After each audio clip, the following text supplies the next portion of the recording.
I know that one of your worst fears as a creative, as a soulful, deeply feeling, highly sensitive,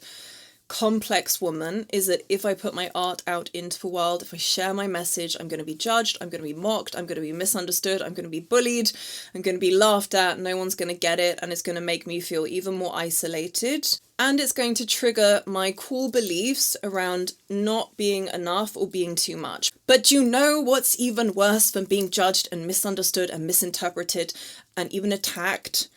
for expressing your creative signature and your soul essence? It's knowing that you have this fire and this wilderness and this complexity and all of this creative life force and desire, raw, boundless desire to express yourself spontaneously, freely, to live a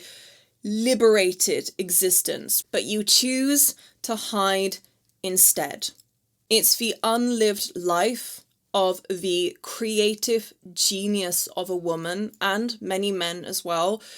who allow those fears and those inner demons to dictate the choices that they make as an artist and a creative. And I would confidently say that the primary thing that you are here to learn in this lifetime as an artist and a creative is not necessarily how to create amazing pieces of art. It's likely that you've already nailed that part. I would say the number one thing that you are here to achieve and accomplish and heal is to get over your fear of how people perceive you, is to relinquish taking on the responsibility of how people respond to you as a creative individual, multidimensional, complex, nonsensical, irrational perhaps, wild, unruly, too interesting to be defined. Getting over the fear of how people are going to respond to your uniqueness. Building up the armor and the stamina to be able to keep putting your work out over and over and over and over again. Standing in the fire and letting yourself burn for long enough until you have burnt away the fears,